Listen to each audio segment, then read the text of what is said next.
এটা গুৰুত্বপূৰ্ণ বিশেষ ভাল খবৰ এই ভিডিঅ'টোৰ যোগেদি আপোনালোকক জনাব বিচাৰিছোঁ। কেন্দ্ৰীয় চৰকাৰৰ কেবিনেট বৈঠকত এটা গুৰুত্বপূৰ্ণ সিদ্ধান্ত হৈছে, বিশেষকৈ UPS ইউনিফাইড পেঞ্চন স্কিম আঁচনি আৰম্ভ কৰাৰ সিদ্ধান্ত গ্ৰহণ কৰা হৈছে।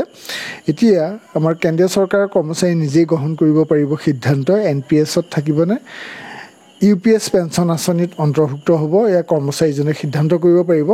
আৰু এই কথাটো আমাৰ অসম চৰকাৰৰ ৰাজ্যিক যি কৰ্মচাৰী আছে সেইখিনি ক্ষেত্ৰতো পৰৱৰ্তী সময়ত বলবৎ হ'ব, কিয়নো অসমত এটা নিয়ম আছে যে কেন্দ্ৰীয় চৰকাৰে যি সিদ্ধান্ত কৰে পৰৱৰ্তী সময়ত অসম চৰকাৰেও সেইখিনি কৰে।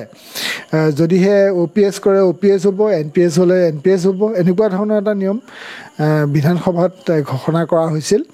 গতিকে সেইকাৰণে আমাৰ যদিও কথাটো কেন্দ্ৰীয় কেবিনেটৰ, কিন্তু অসম চৰকাৰৰ পৰিপ্ৰেক্ষিতত এইটো এটা গুৰুত্বপূৰ্ণ কথা হ'ব আমাৰ অসমৰ ৰাজ্যিক কৰ্মচাৰীৰ কাৰণে। আৰু UPS পেঞ্চন আঁচনিটো 1 এপ্ৰিল 2025 পৰা আৰম্ভ হ'ব।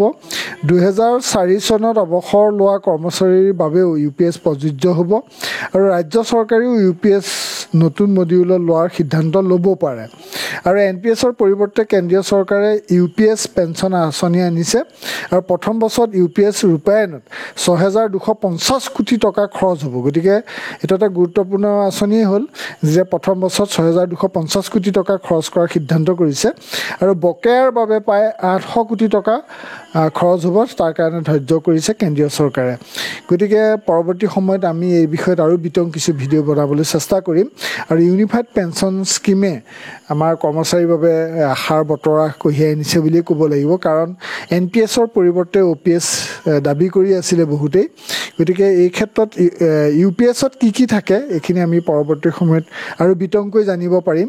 যিয়ে নহওক, কেন্দ্ৰীয় চৰকাৰত এই নতুন UPS আঁচনিয়ে নিশ্চয় বহুতক উপকৃত কৰিব, কাৰণ NPS-ত কম বছৰ চাকৰি কৰাসকলৰ কাৰণে অসুবিধা হয়।